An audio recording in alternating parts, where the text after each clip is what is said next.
back to another episode of Malaysians on the Move. Today I will be speaking to Shi Yunn, who currently lives in London with her husband and two young children. This will actually be my first time speaking with her. I found her posts on LinkedIn and reached out.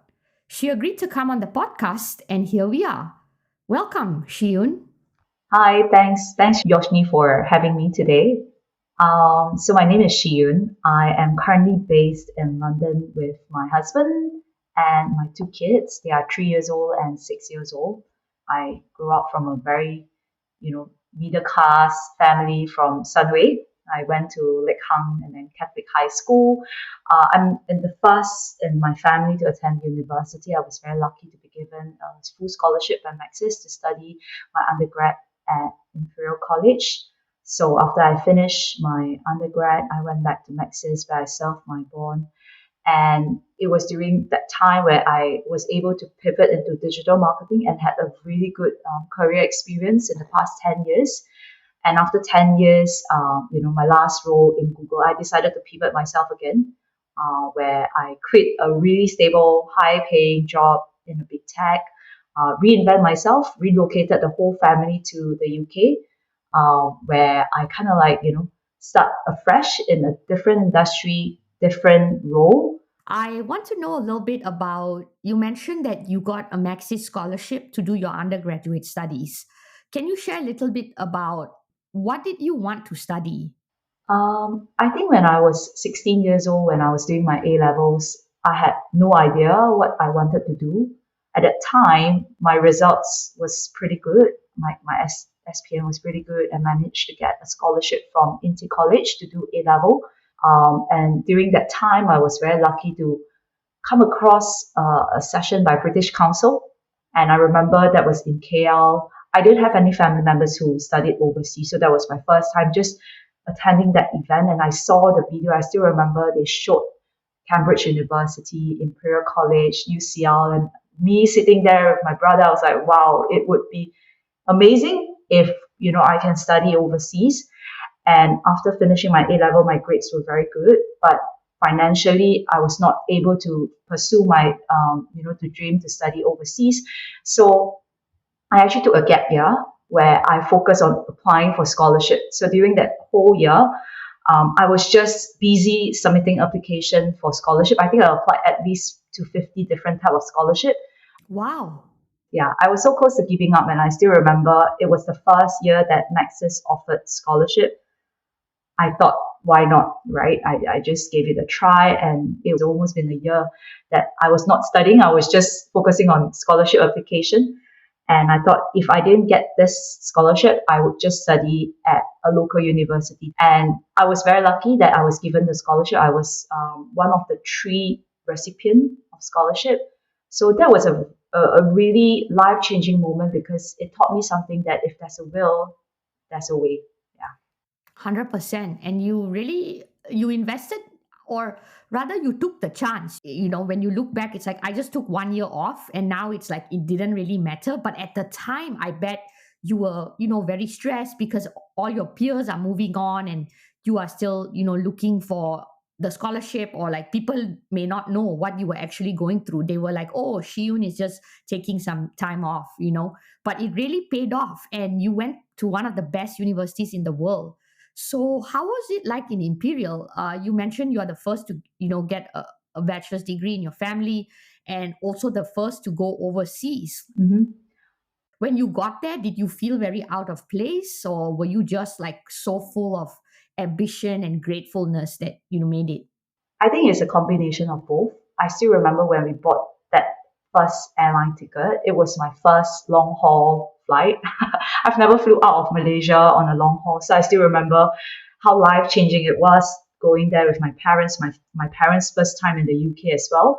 And just walking on the street made me feel like, oh, is this real? And I think, of course, there was a lot of imposter syndrome. Like when we went for lecture, everyone sitting on that row were straight A's or A-star student. And here I am coming from Malaysia.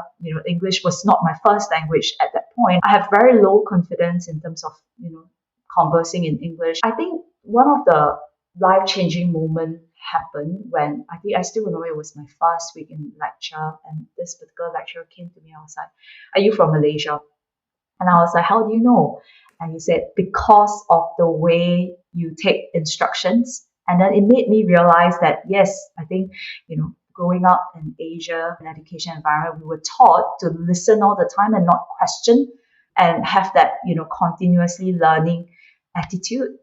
So that was something that really triggered me that I need to step outside of my comfort zone.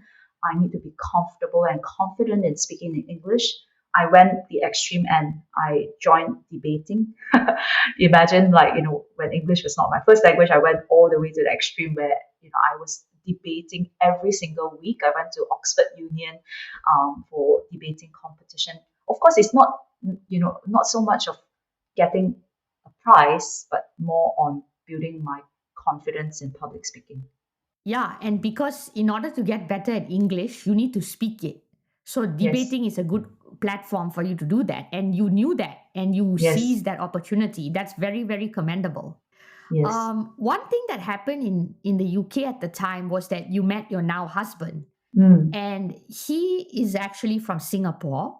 So, how did you guys navigate knowing that after graduation you would have to go back to Malaysia to serve your bond with Maxis, and he would return to Singapore? Yeah, so he was my classmate. We met. And I think it was very clear from the beginning that our drive to study in UK was originated from both of us being scholars. So it was very clear, it was non-questionable that we would both go back to serve our bond. We would travel back and forth for almost 4 years after graduation between Malaysia and Singapore. And I think back then we we were fresh grad, so I think we started with overnight bus, and then we slowly upgraded to flight.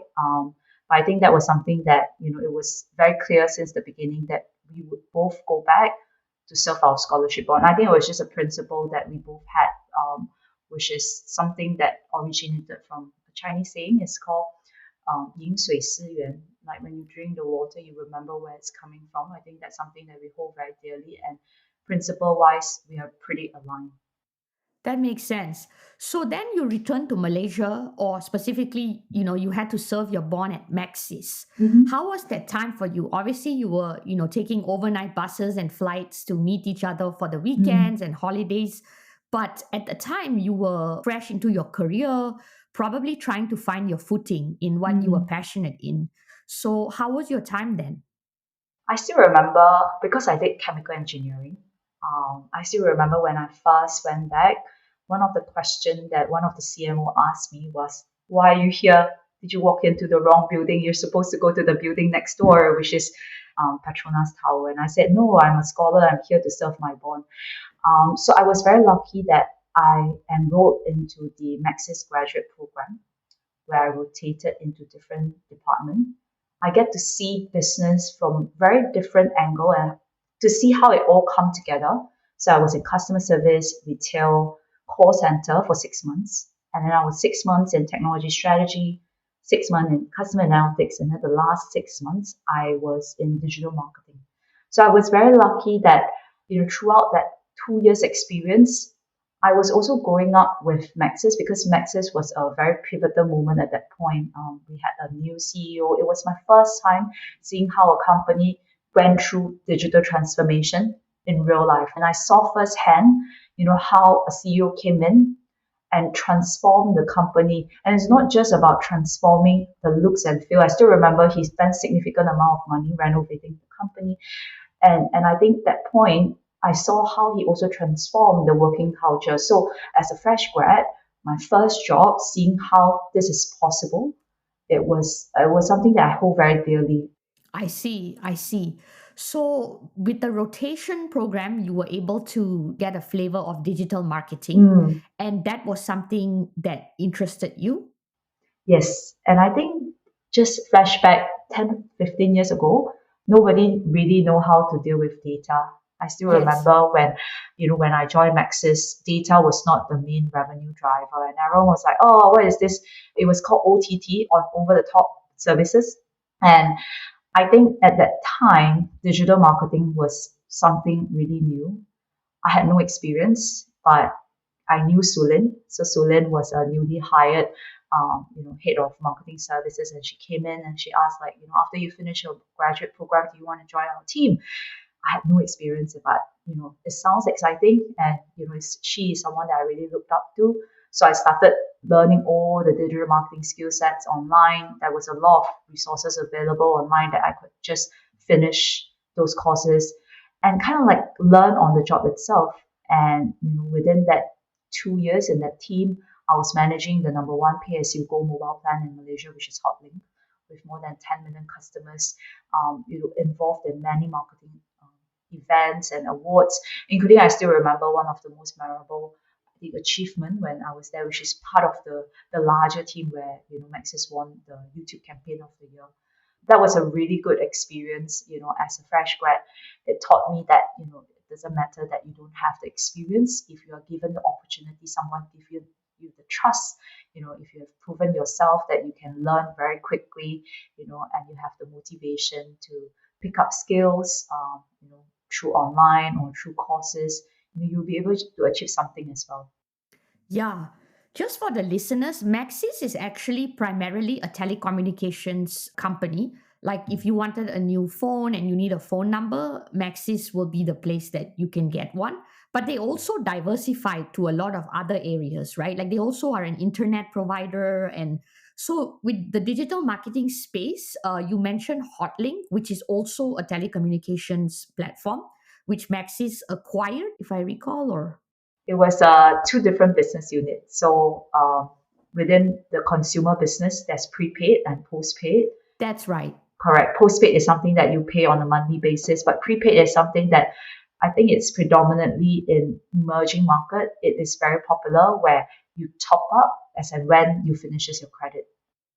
Got it, got it. So, in the digital marketing space, was the goal actually to promote some of these plans on different avenues?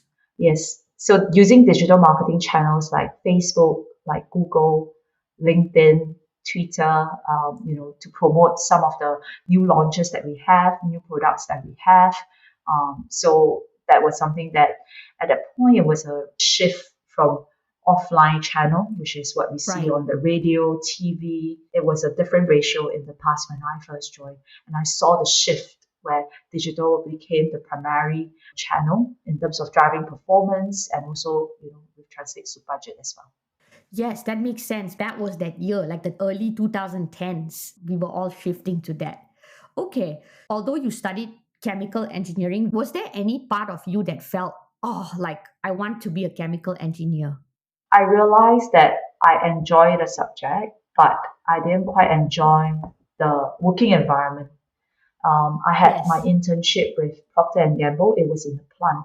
My job was to scale up chemical processes by working with the technician. I was doing that for 3 months, and I realized that that was something that I don't really enjoy because I'm a people person and I enjoy a faster pace. Because if you imagine working in the research environment for those kind of like chemical processes, you would spend 6 months or a year just to improve 1% of the performance of the product. And often you don't see it at a consumer level. So that was something that I realized very early on that I need to see and feel the product that I'm working on. And I enjoy working with people. And I see that my skill set actually being very relevant, even in my role previously in Google and my current role in WellHub, where I'm able to wear my technical hat when I'm working with a technical person. Whenever I talk to clients, I'm able to break down the problem into solvable chunks, and then using my human, kind of like interpersonal skills to solve those kind of problem. And I think I enjoy, having the ability to do that. I mean, it's very good that you knew yourself and you were able to identify what is it that you like and like saying that you're a people person, you like consumer facing products. That's really good that you were able to identify it and then lean into it. So while you were there, I'm sure at the back of your head, you were like, well, someday you want to reunite with your partner, right? And I'm assuming that at some point you felt, well, I'm going to have to leave my job and move.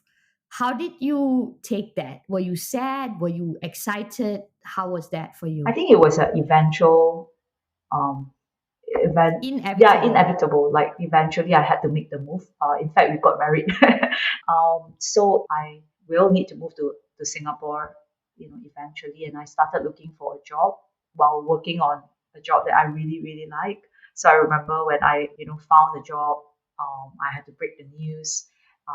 And on my last day, it was the saddest day of my life at that point because I had to leave, company that I love so dearly and the people that I enjoy working very, very much. Moving to Singapore was a big adjustment as well. Culturally, there are some similarity. Career wise, it was also something that I had to get used to. And very quickly after working in Singtel, I got a call from Google asking me whether I'm interested to join them. It was a role in enterprise sales. So I have never done enterprise sales, and that was something that I had my hesitation. It was my husband who encouraged me and said, like, just give it a try. If you get it, then you get it.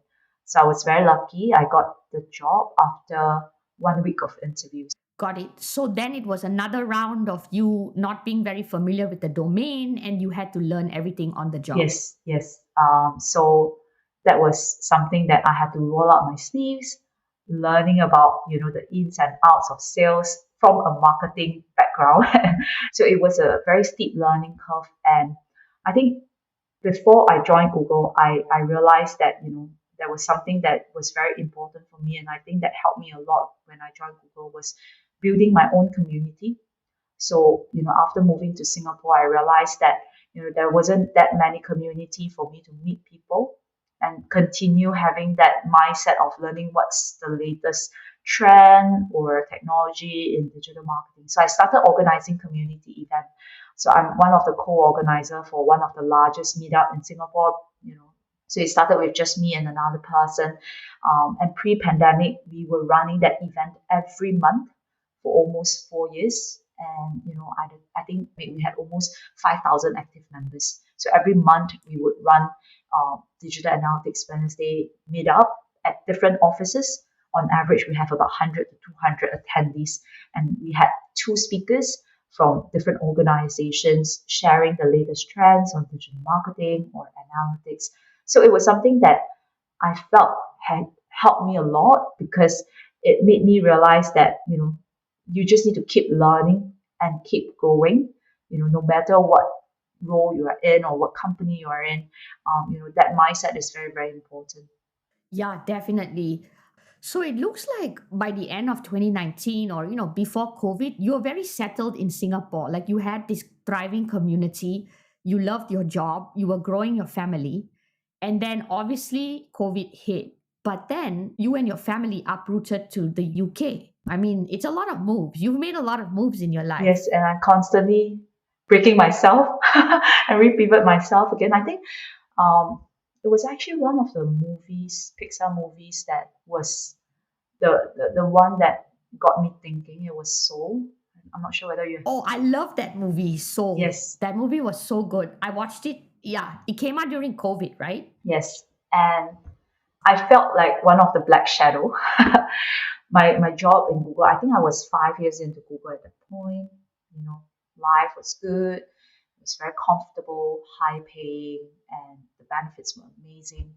But I felt like I wasn't pushing myself enough. I felt like it got too comfortable. And it's the same realization that my husband had as well. And then we spoken about relocation a lot, which is why we engineered the way we look after our kids. We didn't have nanny, we didn't have helper, so it was two of us full time working while still trying to look after two young kids. Because we design our lives such that when we want to relocate, we could. So I think we made the plunge in 2023 when there was a lot of layoff news. I think all of us back then in tech were very nervous. We were thinking, is this going to be our turn? Or, I think at that point we decided to take charge of our own destiny instead of just waiting, for the layoff or waiting to be not affected by the layoff.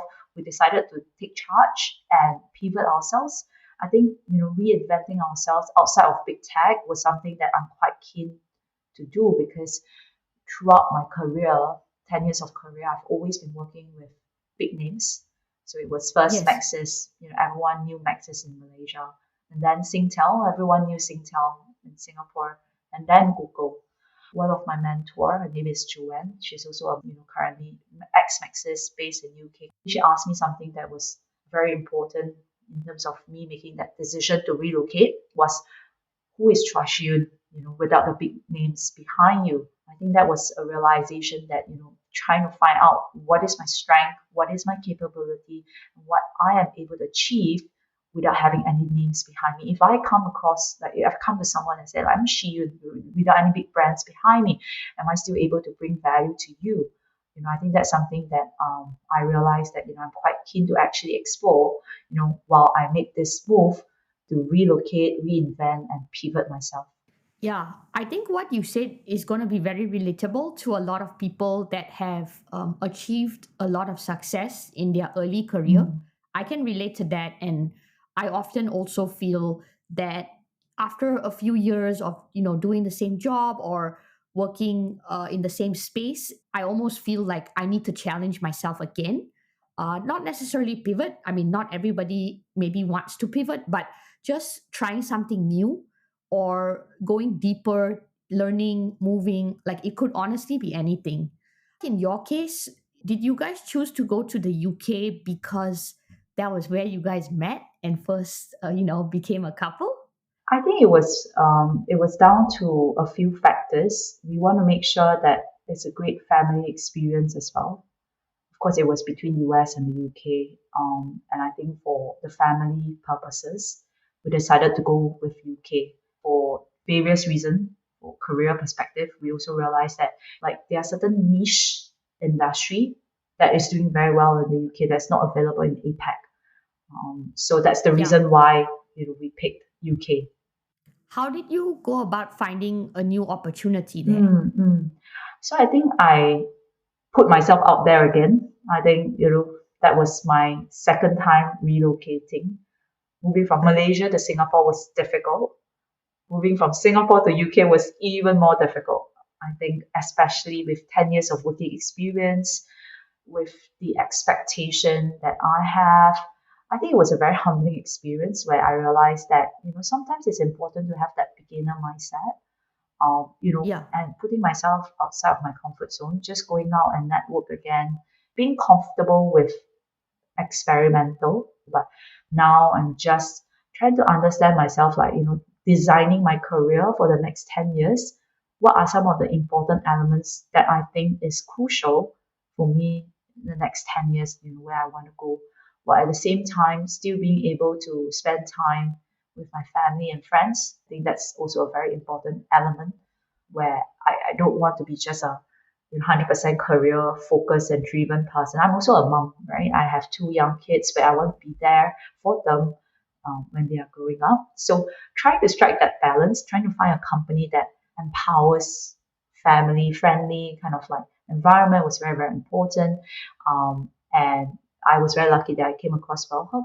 So WellHub is a company that promotes corporate wellness. It's a very flexible in terms of working arrangement where it has the hybrid model. That was something that was important for someone like me with two young kids with basically no help, living in the Yeah. UK. So, I count my blessings for that. Got it. Got it. And what is your role there? My role is a senior manager customer success. So my job is to make sure that, the clients that we have onboarded, they get the maximized value from us. And this company is still local to the UK region? You said there was no presence in APAC. Yes, there's no presence in APAC. It started in Brazil and now it has moved its HQ to New York. So we have Oh, presence in okay. both, Latin America, US, and Europe. Now that you've moved to the UK and it's a new lifestyle for you and your family, and I guess more importantly, you moved after COVID or, after in quotes, but how was it like meeting people and building a community in the UK, starting from scratch essentially? Mm. I think I'm probably just repeating some of the things that I've done when I relocated from Malaysia to Singapore. The first thing that I've done is go to meetup, sign up for events that are, Yeah. you know, resonate with my interests. So there were a few events that's available. So I signed up. It was a good avenue for me to get to know people in the scene, and also reconnecting with some of my ex-colleagues. So I think when I was because of the COVID lockdown and also because I was busy growing my kids, I had very little opportunity to network and reconnect with friends. So I've been doing that more often now. So I put in my diary that, minimum one meetup or one lunch catch up with a friend or acquaintance, once a week. Coming to the UK, I made that more intentional. I learned how to be a beginner again, putting myself out there, showing the hunger, ability to embrace Yeah. and, just learn different working culture. And I think another very important component was relocating back with kids. I think, my kids have taught me a lot as well. I think, when before we moved, we were quite worried and concerned whether the kids will be able to adapt. I still remember my 5-year-old son came home one day. I think it was on his second day of school at Cambridge. He asked like, "Mom, I look different from my classmates. I have, dark hair. My eyes are not blue." So I think it was his first realization coming from Singapore, where he was part of the majority. Coming to the UK, he is now, a minority. And it was a great learning opportunity. I took the opportunity to share with him that, this is something that, even though he looks different, doesn't stop him from doing the same thing that his classmates were able to do. And by seeing how he transformed, right, I seen how my kids adapt and make friends. That really inspired me. If my kids can do it, like I should just do it the same, right? Put myself outside of my comfort zone and just make friends. I think a lot of people are very approachable on LinkedIn, and attending events. It helped me to, just expand my network and build my community here. Very nice. Very nicely said. Yeah, I really thank you for sharing all of that. You're a true role model for a person that continues to reinvent themselves. And also, what you've shown is that you're not afraid to make a change and try something new. And I think a lot of people will be inspired by that. I think I'm just trying to share that, if you are in my position, if you are also doubting that, oh, can I actually do this? A lot of time, if you put your head into it, and then find out the ways to work towards that. Along the way, you might find someone who just give you that helping hand to just give you that opportunity. I was very lucky, throughout my almost 10 years of career, I was very lucky to meet a few people like that, that just gave me the trust, that, I didn't know like why they would trust me, right? When I was, in Maxis trying to go into digital marketing, Sulin gave me the opportunity when I had no experience in enterprise sale. My previous manager, Kenneth, gave me that opportunity. When I relocated to UK, my VP, Luke, like he didn't know me, but he just gave me the opportunity to join a company, from advertising to corporate wellness. That was a really big pivot, not considering that it's also moving country, right, from Singapore to the UK. So I think what I'm trying to say is, of course, I had a lot of failures along the way, but with every failures, it actually helped me to iterate and improve, right? Like the way I submit my application, the way I go to interview. So I learn along the way as well. Yeah, definitely. Definitely. Before I let you go, I usually end by asking people who come on the podcast the golden question, which is, will you consider moving back to Malaysia someday? Oh, yes, I think that's something that, if given the right opportunity and role, that really excite me. Of course, provided that I get my blessing from my husband and my children. But I have been thinking about this quite often, like, how can I contribute back to Malaysia, like mentorship, like helping people with scholarship application or job application, which I've been doing at the site informally. So my parents and my siblings are all based in Malaysia. So this is something that, I think one thing that I feel a lot of people don't talk enough about, Malaysians who are abroad is the guilt that we have. Every time we go back to Malaysia, I just came back 2 months ago. I see my parents getting old every time I go Yeah. back. So this is something that I think a lot of people who are like me, Malaysians living abroad, where we are still so attached to family and friends back home. That is something that is one of the reasons. If there's the right opportunity, I would jump into it. Yeah, just to be closer to your family. I guess, do you have any advice to our listeners? I think you've given plenty, but maybe just a Mm. one or two liner. I think for me, it was if there's a will, there's a way. Right? You just need to sit down and have a thought process of how you want to work towards that. It might take you 5 years, it might take you 10 years, but if you just put in effort, you will end up somewhere. And I think never be afraid to put yourself out there, stepping outside of your comfort zone, because that's when you learn the most. Yes, yes, touche to that. Really, really well said. Once again, Shi Yun, thank you so much for coming on this podcast and sharing your story. I can't wait for people to hear it because, like I said earlier, you really are an example for reinventing yourself whenever you felt you were in your comfort zone and that it was time to try something new. And I think a lot of people can take inspiration from that. Thanks for having me, Yoshni. And that is a wrap, everyone. See you next time.